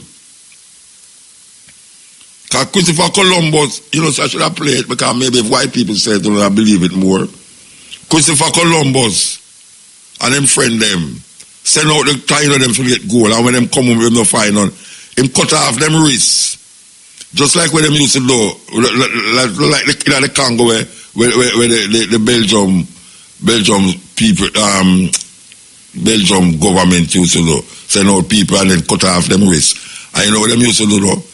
Take the wrist them, and tie it together and throw all the people them neck, make them wear it like ring, like necklace. You don't believe me? You don't believe me? But them do it. And we start to internalize this cruelty and wickedness, and start to use it too. Yeah. We start to use it against one another. That's a terrible thing. Serious thing. Look at over there. Look at we can take some card. Black Princess, send in some card, yeah. Send in some card. I'll talk more than we play music tonight, boy. I tell you. Yeah, I hear that Andre Cabo have about the church. A very serious thing we're confronted with here. Given that the church is the most powerful organization in the country. The church, even more powerful than the politician them. The Roman Catholic Church is more powerful than the Italian government, even though them occupy the smallest area in Italy. The Vatican City in Rome. And Rome is in Italy. So you must know how powerful the church is. The church decide what you must think as it relates to your spiritual upliftment. And if you don't believe me, go and study how Christianity reached the level where it reached now. After so much corrections.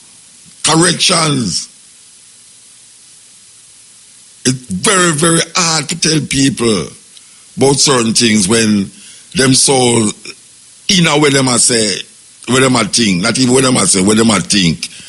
And you try to show them, so but wait, the thing never start out how you had say it start, Nobody never start out believing, say, a man did a walk on the earth, I go come back, and Jesus, and a man really did I do this and I do that, Nobody never believed that. If some man come up and start that, and then years after, you hear them start to add things and things on it. And then a group of people sit down and structure it, organize it for you. A group of people from Rome sit down in Egypt, construct certain things. Because Rome was, we could talk about Greece first. Because Greece was a dominant, it's like Greece is a colonial masters at the time. Greece, the colonial masters at the time. And Greece, the Greeks, them going to Egypt and construct and restruct, redefine and define a whole heap of African retentive traditions, a whole heap of African perspectives, especially coming out of Egypt. And when them done construct it, them come out with where people are called Christianity. And when them come again, them realize about wait, this thing I want to set better, And a man just call up a whole heap of people and sit down and say, look here, only now left that you will come to some understanding about certain thing, A pure man sit down there and think that and I work that, And when them done that, years after them come again and say, look here, we have to have another meeting, because what we have to get everybody under one umbrella. And them keep, must have 4 different meetings. 4 different meetings under how much Roman emperor.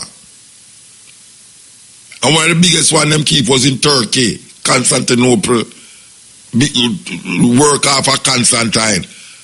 And them construct again and restruct and construct and restruct and reach where them reach.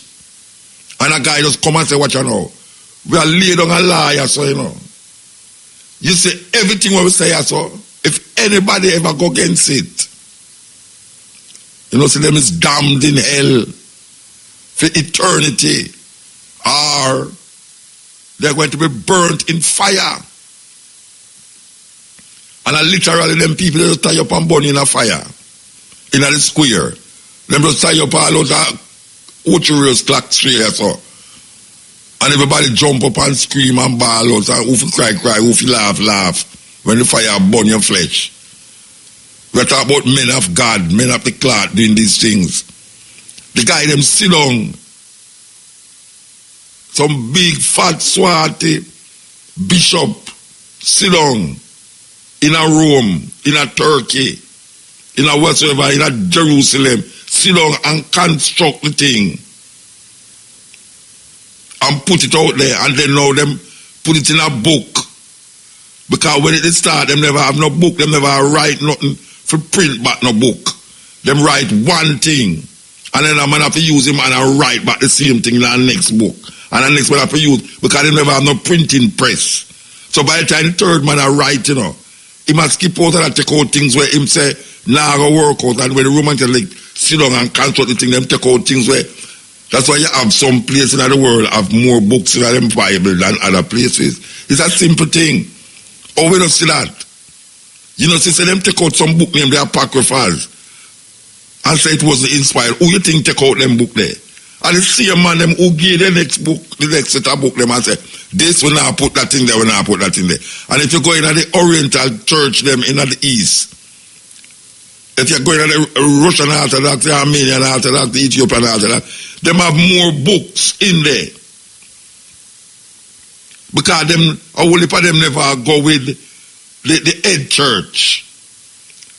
So the Armenians, the Ethiopians, the Egyptians, all of them things there, them go by themselves and construct something else. But it's the same thing, and it's not different something.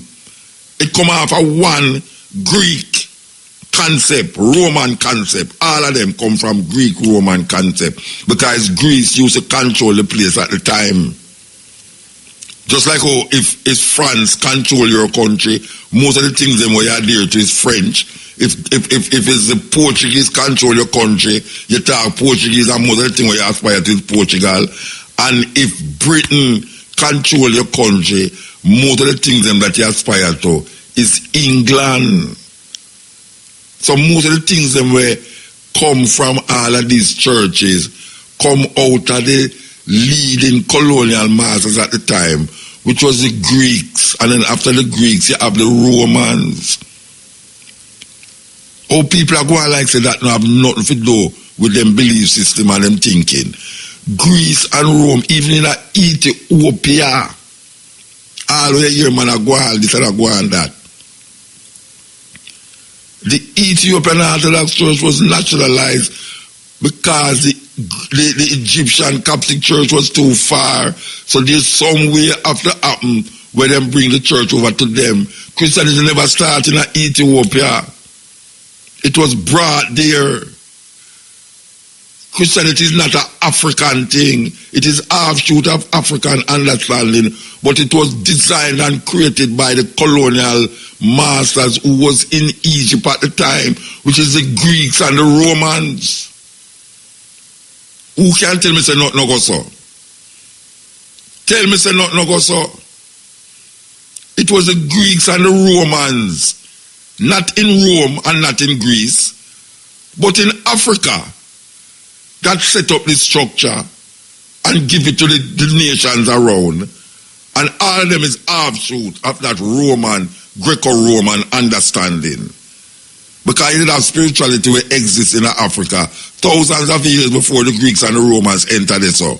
But it was moved back because the people them have power. The man who have the power control the design. When you talk him language, you talk him design, you talk him thoughts. So the Greeks and the Romans, that's why when you go to Ethiopia, there's no word for Jesus Christ in Ethiopia. It's Jesus Christos. Jesus Christos is a Greek word. It's Greece it come from. Just like how you hear a whole heap of Maroon attack Arabic. Because they was influenced by the Arabs, them, and Islam, a whole heap of Islamic retentions reaching at Jamaica through the Maroon them, because the Maroon them was part of the colonialism that exists And she even say the maroon them, but the Africans them who come on here and become maroons was part of the colonial existence of the Arabs' Islamic culture. And it seeped into the indigenous culture of Ghana, Gambia, Senegal, and all of these places. And it reached on here, so. And we'll go back to say, we have to ask sometime, who is an African? Il Muta. Wait, how you the man? Yeah, man. I have a video to send to you. What name? Well, it's a video that I got from BBC TV because where it's showing 6-year-olds being taught to write letters to encourage the practice of homosexuality. You have an English teacher, her name is Sarah Upson, which you will see, and she's teaching some 6-year-old boys and so, and telling them that they must pretend that them name Prince Henry and write a letter to Thomas, to tell Thomas why it's a brilliant idea that them as Prince Henry and them should get married. And she explaining that this is good because from a young age they must know about diversity. So you see the indoctrination from them early stages, and it's them kind of thing them want come try legalize in a Jamaican, in the African world, in a Mother Africa and the rest of the Caribbean. You see? Yeah, 6-year-old. I'm gonna send you the video. You know?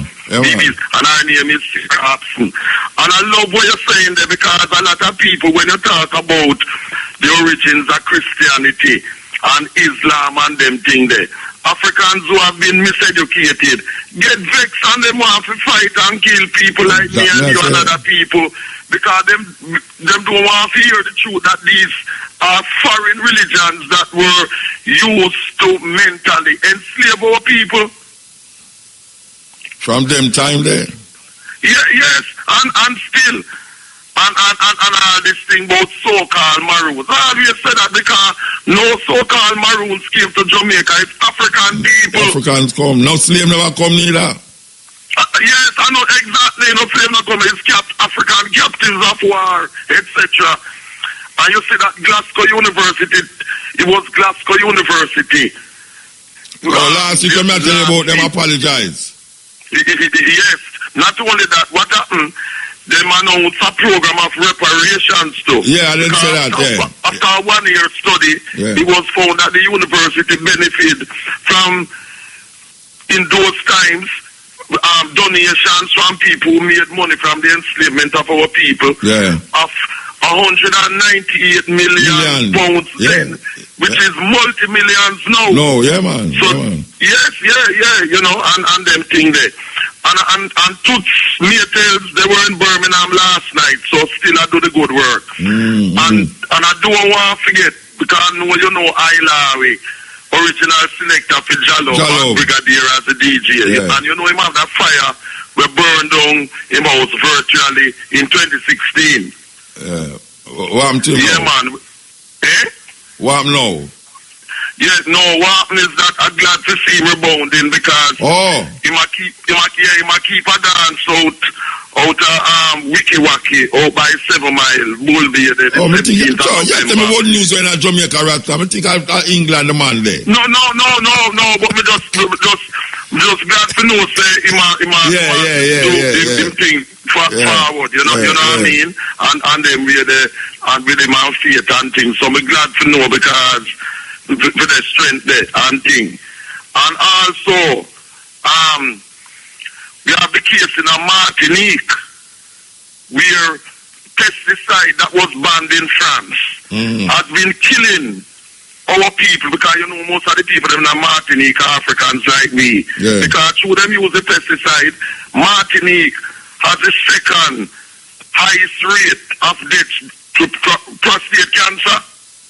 In the world, and a lot of our women there, see them too on the program, suffer from breast cancer.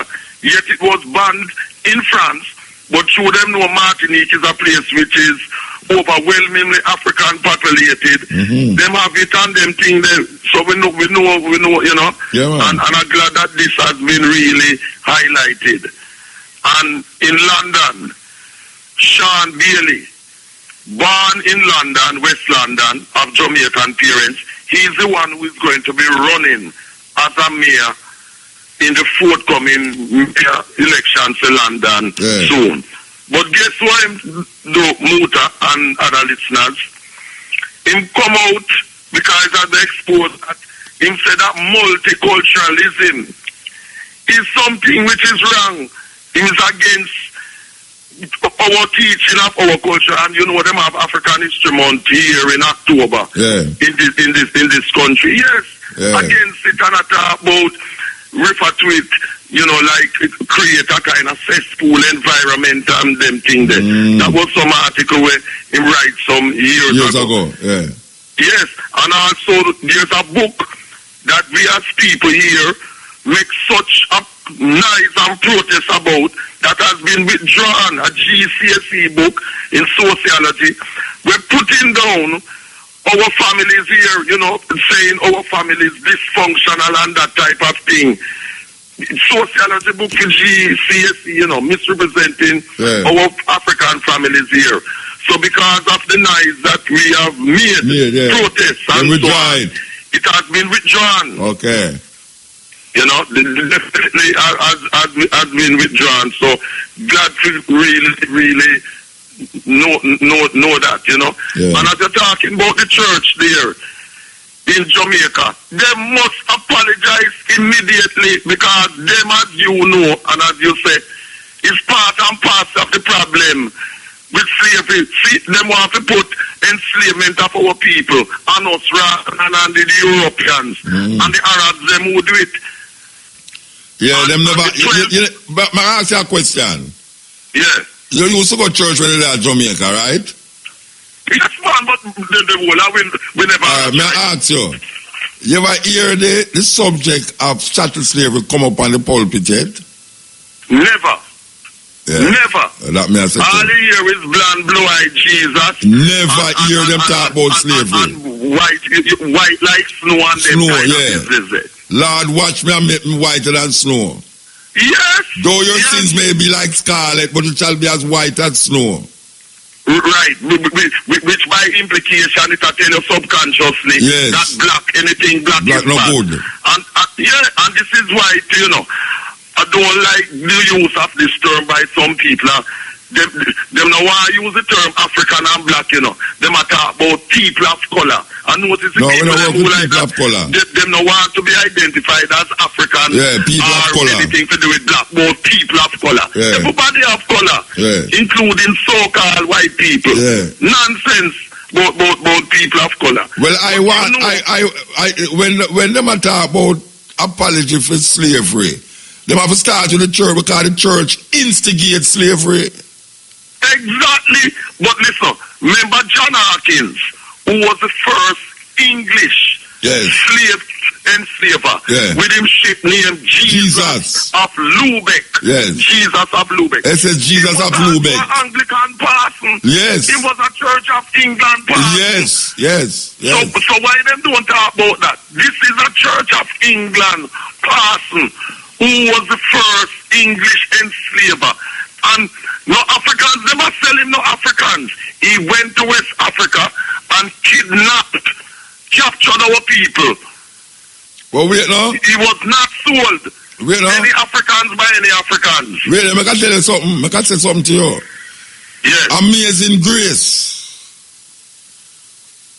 was written by a man who used to take him ship and carry go to Africa. Yeah, the boy named Newton. His surname was Newton. Yes.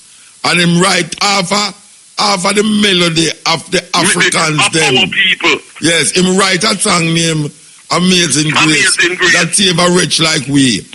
And black people I repeat this thing for years now, that them is rich. Let's save a rich like me. And them say the man did convert. Almost every funeral, Amazing Grace is one of the number one. Yeah, but you know, them say he must convert him to Christianity. Why it is okay to sing the song? Yes. You know, see? Making excuses, see it. Yes. So the man convert to Christianity. This is a man who would take African people across the Atlantic. We don't know how much time him do it. But at one time him get wake up now and say, and they must now say, amazing grace that save a rich like me. I don't know rich. Exactly. No rich at all. I tell you, man, them not easy. And you know, I remember Marcus Garvey Jr. in 1992 when it was the 500th anniversary of the boy Columbus when he invaded Guinea and misname it San Salvador. Declared in 1992 as President General of the UNI and ACL that every 12th of October must be commemorated as African Holocaust to remind us of what Arabs, Jews, and Europeans do to our ancestors. And that is what the church must do. And Muta, I know that you and Kabu and other Africans in Jamaica and Africans outside of Jamaica, we must make an example of this church group who line on behalf of these racists and want to put it on us. Can you imagine them telling the Jews that because some Jews did work with Hitler to put other Jews in concentration camps, that is Jews responsible for what Hitler to them? But them feel that them can try that with we as African people. You ever tell any Jew that Jews responsible because a few Jews did sell out? And it's because of pressure and thing. But them feel that them can do this to us as African people. And nobody hunt white people in America to side with Hitler. Not even Jews now, but white people in America who did side with Hitler to kill the Jew them. Nobody hunt them down. No, and in Britain too, nobody apologize. No. Right? And then I talk about we not to get reparations. No, man. And it really exposed again the Christian church for them complicity as being one of the main architects in the enslavement, genocide, rape, murder, and thing of our people. For them to be trying to falsely blame African people for our own enslavement. You mean, yes. Yeah, man. Evil. Terrible. Anyway, we're going to move. All right. Blessed love. Keep up the good work. We'll come to Birmingham and London, We'll come back and talk, Me say, the wicked, and a lot of them listen to the program. Because them hoping you will say something where them can use against you. You know that them don't like to hear when you attack. I don't care. People know what is that, You know that from day one, I don't care. They want to censor you. Because you can imagine how them say, why, if we could have do something to shut him out. Because them no want to hear the truth, man. But them I got tired to hear. Tired. Every time. Give thanks. Tired to see with face and hear advice. Blessed love. All right. Yeah, this is the Cutting Edge on RFM. We're going up another time. I want to play this again. Of the School of Hotel, Restaurant and Tourism, Boyimwole Enukomeko Kodo, says the African has become such a great embarrassment to God, and it is about time the black race changed its mindset about itself and where it came from. He lamented bitterly about the African's refusal to embrace his or her tradition and culture, and said the African culture is much more than just drumming and dancing, and there is the need for Africans to dig deeper into the history books to acquire knowledge about the genesis of their civilization.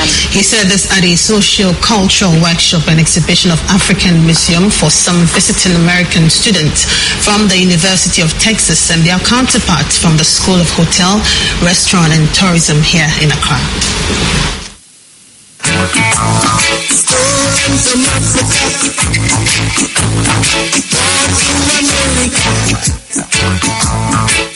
There is a a saying that if you know your history, then you will know where you're coming from, and then journeying into the future becomes comprehensible.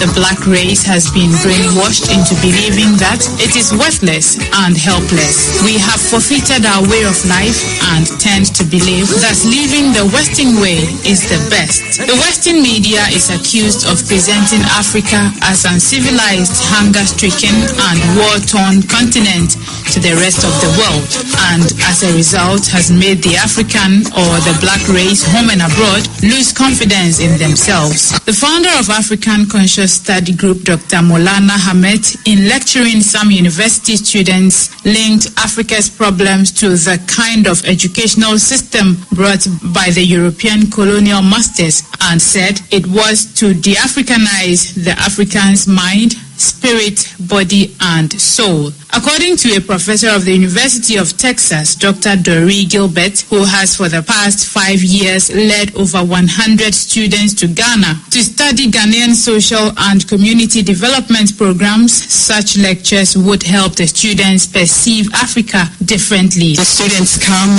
and they work with several entities here, NGOs, schools, and they all work on sustainable development projects, and so that's the focus. We also have lectures, and Dr. Hamed Mwana is one of those lectures, and of course today we were able to enjoy a very stimulating, exciting, and charismatic lecture from Dr. Mwana that we truly appreciated.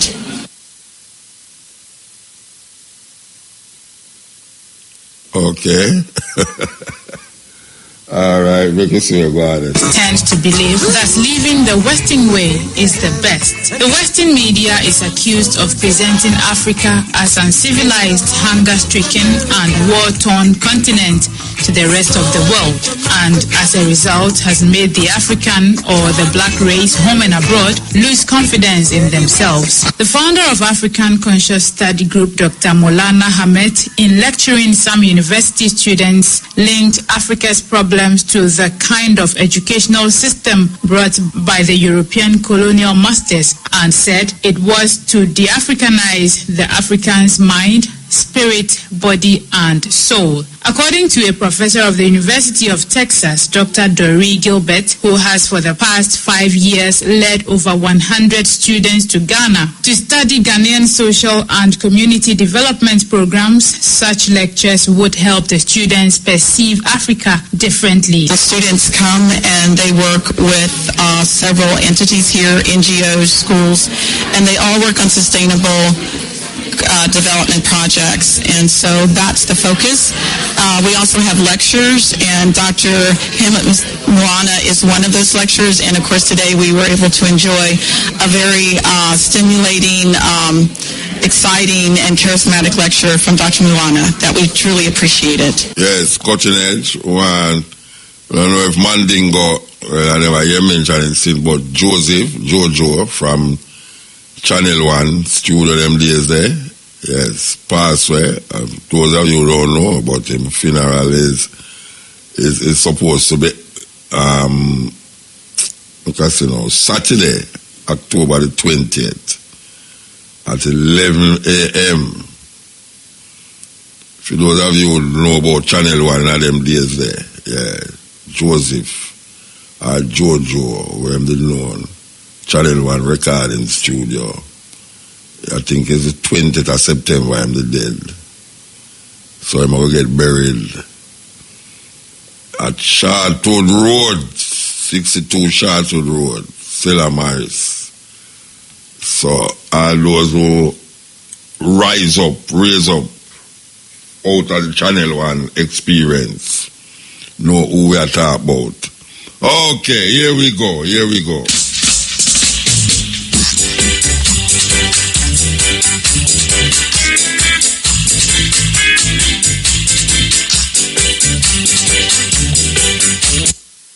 Crawl and pull up this one, because a long time we don't play no music. A long time we don't play no music, don't it? Alright, here we go. Alright, so we'll start over this one for the man called Burning Spear. As we close up, yes, we are going to soon go out as a matter. Oh, phone call, I'm going to hear where we are going. So, yes, here. Yeah, look, more that, give thanks. Muta. I hear you. Yes, I the gold man, you know. I show you up. I said, you want to come get a circle next week if you're the boat. Eh? That's how the gold bridge, you come link you them. I say, if you're not the boat next week, Thursday or something, I come get a circle, you know. Yeah. You give me a circle? You know what I mean? What say you give me a circle? Then you want to come get a link up next week, Thursday, if you're the boat, you know what I mean? Yeah, man, what about, man? Yeah, man. And I beg you to make the government know that we flip marijuana in Jamaica to be poor people and guys, poor people are so far. I know people in Jamaica can work $20 a day when we take it out to go and Jamaica people. And the Minister of Agriculture were proudly talking about the export weed or the export in Canada. Them should be ashamed about it because we take it out after them same party mash up ganja businesses in Jamaica, you understand? So when we look into it, God is free up to the people them and the almighty herb, human being one, and there is something to help poor people and them to know that. Alright, sir. Yes, I. Blessed. Yes. Okay, so I'll go back to Burns Spear. No, say we'll come over there from 2 o'clock with the stepping razor, the art of war. We have made it to the end. Quite a journey. Quite a lovely journey, my people. We learned so much on the way. But let me know what you think about this one down at the comment section. And before we go, you know it's a Black Power move. Drop a like and subscribe. Share it to a friend or a family so they can be a part of the move. Yeah.